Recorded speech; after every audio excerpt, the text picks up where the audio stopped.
Being a paralegal for a demigod lawyer is a tough gig, let me tell you. Especially when the attorney you work for is Seth Mountebank. That's his human name. I'm not totally sure how to pronounce his real name, and he assures me that if I tried, my teeth would fall out and my tongue would turn black.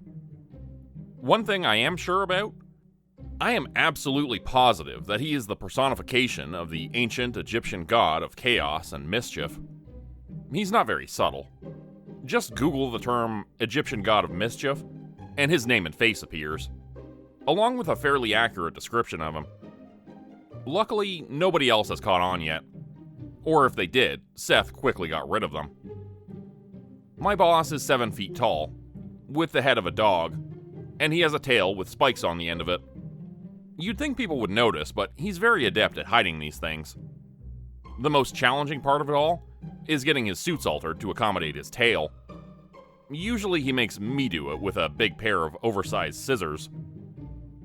If anyone does happen to notice that there's something off about Seth, he does some trick that makes them forget all about it 30 minutes after meeting him.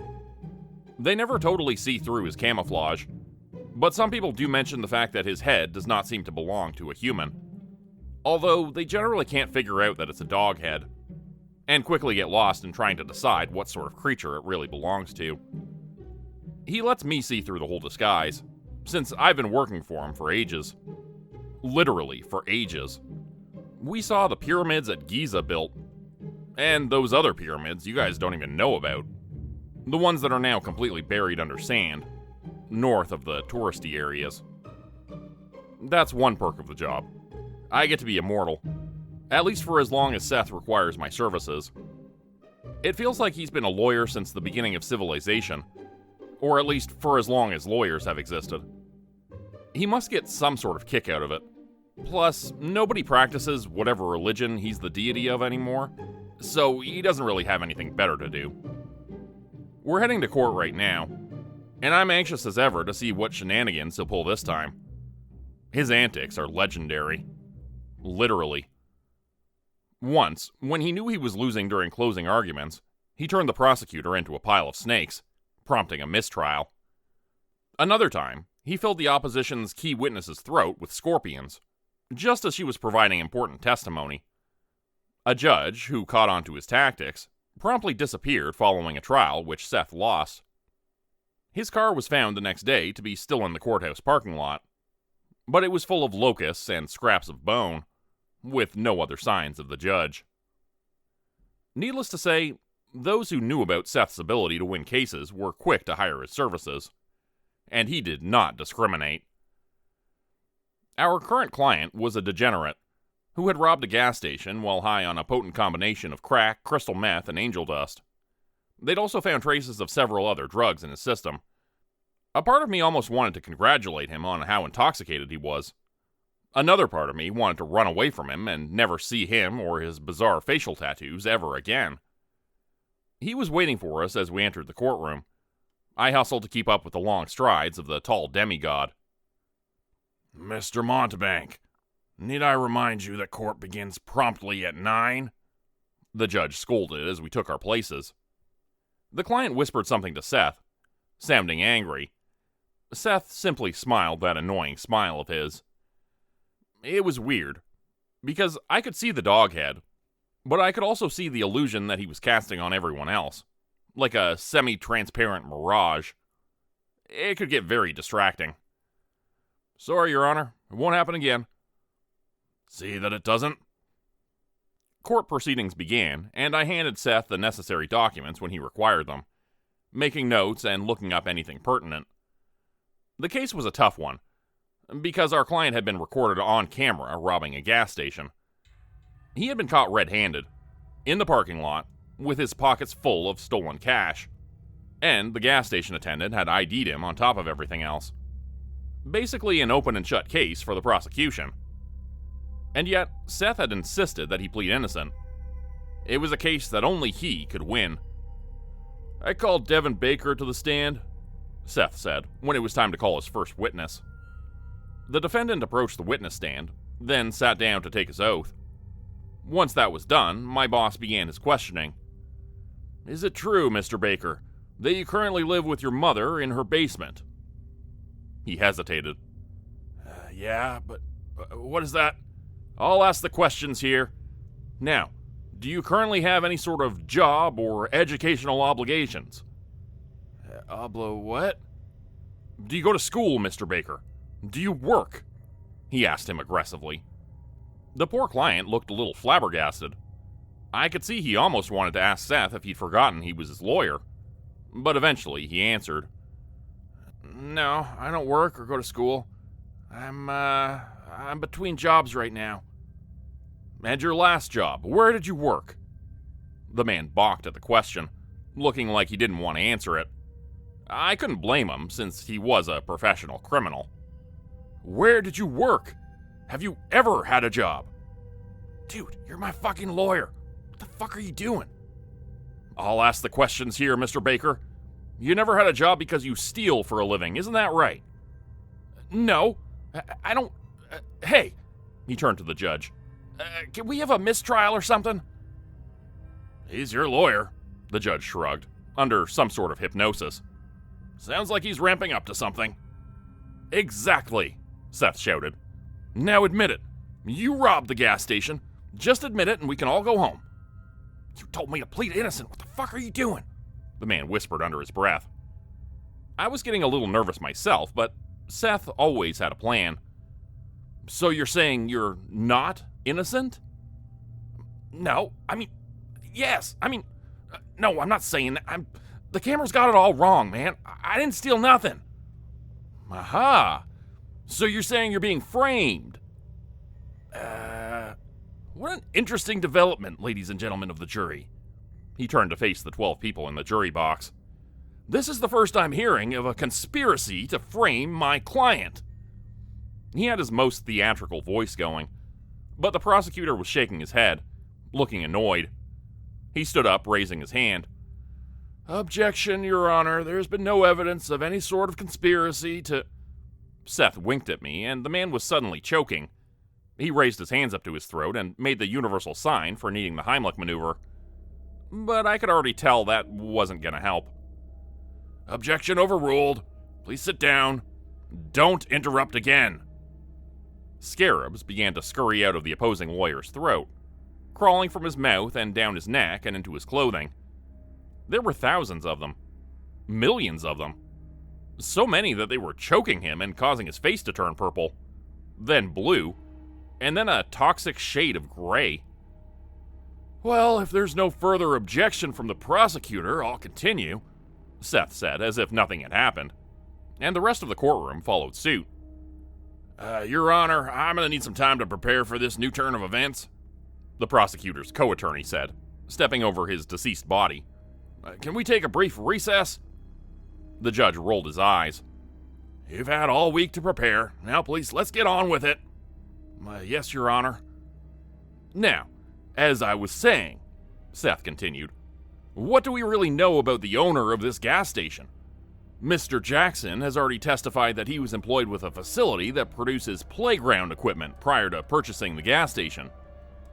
Playground equipment, ladies and gentlemen. Things like monkey bars. Do you know who else uses monkey bars? Al-Qaeda, ISIS, practically every terrorist organization you can think of. Now, am I saying that Mr. Jackson belongs to ISIS and has infiltrated our country and is now framing a U.S. citizen? No, of course I'm not saying that." "Objection, Your Honor, this is ridiculous." The other prosecutor suddenly dropped to the ground, screaming. He sank lower and lower, and I looked to see his bottom half had turned into golden desert sand. The border of this transformation moved upwards, slowly turning his body into sand from his feet to his face. No longer capable of speech, he froze in a horrified, silent scream. Then his entire visage disappeared, turning into the top of a pile of sand. The jury, judge, bailiff, and everyone else present seemed to not notice this development. But I saw it. "Overruled. Again. Now, will you please let this man continue? I'm very interested to hear what he has to say," the judge said, as if nothing had happened. Another prosecutor came around the pile of sand, looking nervous. Shit, where the fuck were all these guys coming from? They should have figured out to give up by now. Apologies, Your Honor. It won't happen again, the new attorney said. This new guy looked 20 years younger than the other two, and he was eyeing Seth as if he knew exactly what was happening, as if he had seen everything. He stared at the demigod intently, as if trying to decide what creature his head belonged to. The kid was perceptive, I had to give him that. But that didn't mean he was going to get to live. Okay, as I was saying, now that we know ISIS was involved and that my client was an unwitting victim in all this, I'd like to request that this entire case be thrown out and... I'm not in ISIS, you son of a bitch! Someone from the gallery shouted. I realized it was the man from the gas station, who was now indirectly being accused of terrorism. He'd been working that day, so he'd seen the whole thing, and had almost been killed as a result of our client's accidental firearms discharge during the robbery. I could only imagine the anger I would feel if I were him. Talk about adding insult to injury. He was still wearing a sling on his arm from where the bullet had grazed him. Your Honor, please, these disruptions are getting unsightly, Seth said as a conglomeration of vines crept out from between the floorboards and wrapped up Mr. Jackson. He screamed in terror until the vines went into his mouth, silencing him. I am so sorry, Mr. Hassani. You're absolutely right. And I will be speaking to the prosecution in my quarters afterwards about controlling your witnesses. Apologies, Judge, said the child lawyer, his eyes still engrossed by Seth's enormous dog head. He swallowed loudly. Won't happen again. Now, if I can finish uninterrupted, my client is clearly innocent of all charges, and should be awarded damages in the amount of, let's say $1 million, for stopping a potential terrorist threat. That seems fair to me, the judge said, smiling, and began to dance. No deliberations necessary. I find in favor of the defense. Jury, you are dismissed and unnecessary. Court is adjourned. Bailiff, dance with me. Following the trial, if you can call it that, the young prosecuting attorney approached Seth and I in the hallway. I was congratulating Seth on a job well done when the man addressed my boss. Excuse me. Sorry for bothering you. I just have to ask. Is your, head... Out with it, Seth boomed. Do you have a dog head? Are you Seth, the ancient Egyptian god of mischief? Sorry, it's just... I've always been interested in ancient history, especially the Egyptians, and... You are, aren't you? For a moment, my boss was stunned, completely speechless. It was the first time anyone had gotten his head animal type right on the first guess. This kid was good. Damn, dude. You're sharp, I said, genuinely impressed. How'd you figure it out?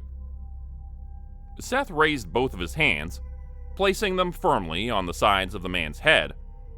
Then he began to flex, getting ready to pull upwards, ready to remove the young man's skull from his body, as was his typical practice in this sort of situation. I stopped him at the last second. Wait, maybe we can use him. I could really use a hand. You're taking on way too many cases lately. Really, I was fine with my workload. I just didn't want the poor guy to get massacred right in front of me. He probably had a family. Or at least like a cat or something. Use him how? Seth's voice boomed loudly, echoing through the courthouse hallways. I don't know. You always said you wanted a partner for the firm. You know, so it's not just mountebank law offices. You could be mountebank and whatever this guy's name is. It would sound so much more professional. Seth eyed him for a few more seconds, then lowered his hands. The man let out a deep breath, realizing how close he had come to death. Fine, but I still get to do all the court stuff. What's your name, kid? He told us, and I promptly forgot. So, what's the next case? The young prosecutor asked, sounding excited. We got a new client we're supposed to be meeting with. I looked at my watch. 45 minutes ago. They wanted to be somewhere private, so we're heading downtown to the Polka Lounge. Never heard of it, the kid said. That's because it's terrible. But the good news is it's always full of loud, annoying music, so no opposing lawyers are going to overhear a game plan. Seth turned and looked at me sharply. Are you going to tell him all of our dirty little secrets? What if his boss decides he wants to hire him back, huh? The one you turned into sand, or the one you killed with a belly full of beetles? He didn't have an answer for that, so he simply glared at me and did the thing where he points at his eyes with 2 fingers, then at me with the same 2 fingers. I'm watching you, that's supposed to mean. But he was already looking at his cell phone. We met the new client at the Polka Lounge. He was waiting at a booth and rose to greet us when we entered. The new guy and I approached him casually, but then I realized Seth was not with us. I looked back at the door and saw him standing there, his mouth agape. This caused me to do a double take, looking from him to the client, then back at Seth again several times. I'd never seen him like this before, and it took me a few seconds to realize why. The client was no ordinary man. He looked different. Kinda like how Seth looks different. After staring at him for a while, I discovered there was a second head superimposed over his human face. One that was even more cleverly disguised than Seth's real visage. This man had the head of a hawk, I realized. I elbowed the new guy in the ribs. Hey dude, you're into Egypt stuff. Which one's the hawk god? The other guy was looking carefully at the stranger as well, and I saw his eyes widen when he realized we were meeting with another ancient Egyptian demigod. Uh-oh. That's Ra, god of the sun. He's the head honcho. Top of the food pyramid. Shit, that's not good. I vaguely remembered Seth telling me that he'd had a spat with Ra several thousand years ago. I doubted they even remembered what it was about, but that didn't change the fact that these two hated each other more than anything. Finally, Seth managed to get his legs to work and approached the booth, sitting down opposite from the man with the hawk face. I followed his lead and sat down next to him, leaving the seat next to the sun god open for our new hire. The kid sat down next to the hawk-faced man. Then his eyes widened and he yelped in pain. He jumped up from the seat and I saw the entire left side of his body was bright red, as if he'd been sitting out all day at the beach. I guess you don't want to sit too close to the sun god. He pulled up a chair and sat at the end of the table instead, rubbing his reddened arm and the side of his neck, which had already begun to peel. Old friend, the hawk-faced man boomed. You've been keeping yourself busy, I see. Yes, Seth agreed, his face emotionless. I have. Come now, you're not still upset over that whole business with the Nile, are you? I had to dry it up, to teach those bastards a lesson. And they were practically spitting in my face every time they prayed to Khonsu. I mean, really, who prays to the fucking moon? Well, I taught them. You piss off the sun, you get the drought. My children died because of that drought. 17 half-god humanoids wiped out because of your jealousies. Do you have any idea how many epic tales they might have inspired had they lived? Kids these days would be learning about them instead of that pitiful Hercules. The boy couldn't even slay a Hydra without help. And don't even get me started about the stables.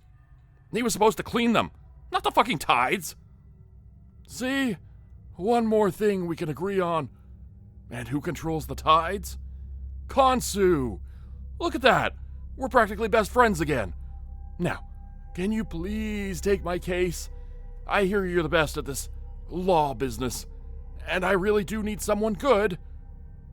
Seth didn't look entirely convinced. Come on, old friend. Remember that time I helped you out? We traveled across the sea to fight off the great serpent who was going to plunge the world into chaos. We've worked together before. We can work together again. Fine. But after this, we're even, he grunted. Excellent, the hawk-faced man said, sounding very much like Mr. Burns from The Simpsons. As it turned out, that comparison was very apt, since Ra, or as he was calling himself now, Mr. Reyes, was the proud owner of a nuclear power plant. He was getting into trouble for polluting local waterways and irradiating several well-known tourist fishing locations. Now he was facing a heavy fine and potential jail time. I can usually convince anybody to leave my operations alone, he told us. But on this particular day, I was out of the country. My wife won a sweepstakes and a trip to Greece, so we went with the whole family. Sure enough, this guy shows up the same day I leave, shuts the whole place down. Now I can't get a hold of him.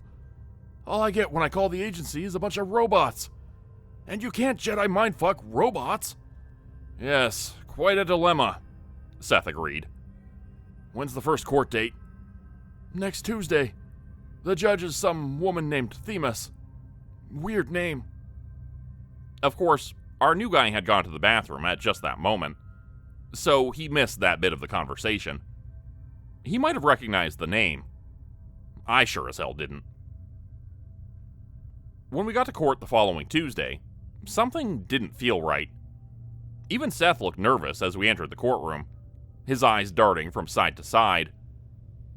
As the guards closed the doors behind us, there was a strange noise, and I looked to see the large wooden doors were glowing faintly blue now.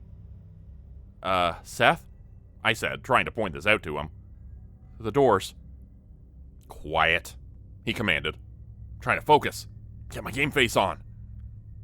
There was no sense trying to dissuade him. He would find out soon enough anyways. This was no ordinary courtroom. Did you know about this? I asked Raw. He gave me a quick shake of his head, which wasn't particularly convincing. This is a trap, boss, I managed to say, before the judge banged her gavel. Seth looked around anxiously before taking his seat. I sat down next to him with Raw on the other side of him. I think at that exact moment it began to sink in that he was in trouble. The new guy whispered something to me, and I realized we were in even deeper shit than I initially thought. Seth, great Egyptian god of chaos and war, lord of the desert, and master of the sky, trickster god who brings disarray and... Yeah, that's me, Seth interrupted. Who the hell wants to know? I pulled on his suit jacket to explain it to him, but he still wasn't paying any attention to me. Not now, he hissed. I am Themis, Greek god of justice, wisdom, and counsel. Suddenly I realized there was an entire panel of judges sitting up there. Somehow I hadn't noticed them at first. Another god trick like the disguised faces. We are the gods of judgment. You have been accused of violating your sacred oath as deity of this realm. How do you plead? Themis demanded. Innocent, of course, Seth said, cool as a cucumber. And what have I done wrong, precisely? Another woman dressed in a toga spoke up from next to the first judge. You have used your powers to manipulate humans, for your own greed, and to enhance your massive ego. That's Justitia, ancient Roman goddess of justice. Her and Themis are basically carbon copies of each other. The Romans weren't very creative, I guess. I heard that, Justitia scolded. She was wearing a blindfold, but she had great hearing. Seth was pacing back and forth in front of the bench. I could tell he was brainstorming, and eventually came up with a plan. Do you even hear yourselves right now? He asked the gods, looking down upon him. Of course I manipulate people to take their money and make myself more powerful. We're gods. That's what we do. Have you all forgotten your roots? Have you really forgotten, after living amongst them all this time, that we are better than these mortals? It is exactly this sort of attitude which is the problem, Seth. You have forgotten that we are the ones who work for the humans, not the other way around. We are the ones who created them, yes, but we are also the ones who they pray to and ask for assistance. We are bound to serve them. Seth raised an eyebrow. Really? Really, Themis? Who's been praying to you recently? And Justitia? Who even knows your real name anymore? She looked offended. I am the symbol of justice. The humans still adore me. They create statues of me every day, placing them outside their courts and places where justice reigns. Themis stood up from her chair. Excuse me, those statues are of me. Who do you think you are? The humans don't worship you, they worship me. I am the symbol of justice and law. As the gods bickered amongst themselves, several others joining in to argue that they were the true symbols of justice, Seth began to sneak away. Ra cleared his throat loudly, hooking his thumb over his shoulder to get their attention. Suddenly, all eyes were focused on Seth once again. "You are not permitted to leave," Themis shouted, and the doors glowed an even brighter blue. "We must come up with your punishment," said Justicia. Seth reluctantly returned to his seat, glaring angrily at Ra. "You knew this was a trap," I heard him say. "Let me guess. They offered you a way out of your nuclear power plant shutting down if you get me here? You snake." "You are the snake," Ra said, raising his chin a little higher. "And, as you know, hawks eat snakes for breakfast." "As we were saying," Justicia began, "you have been accused of tampering with humanity's free will, as well as abusing your powers for the purpose of personal gain. Do you have any witnesses you wish to call in your defense?" "My paralegal. He's been with me for centuries. Millennia." "Good. Don't forget he will be under strict rules not to lie. In fact, he won't be able to lie, because of our powers." "Oh. Okay, I don't have any witnesses then." "Very good. The prosecution may begin their arguments." A man with the head of an eagle began to speak. Unfortunately, it was in an ancient language, and I didn't understand a word of it. But by the end of it all, it was obvious we were fucked. The whole array of god judges were nodding their heads, looking at us with stern eyes. The entire trial felt like it only took a few minutes. But that was probably just because we were in a dimensional paradox created by all those deities in such a small space. Really, we were there for months. By the end of it all, it was obvious we were going to jail. Whatever that meant for gods, I wasn't really sure. But I would find out soon enough. "You have been found guilty of crimes against humanity, and of breaking your oath as a god. Your sentence will be carried out immediately." "Oh boy, here we go," Seth said. "These are always interesting." A man with a giant hammer and a lightning bolt on his shirt stood before us. I figured he was probably Zeus, or a Shazam cosplayer.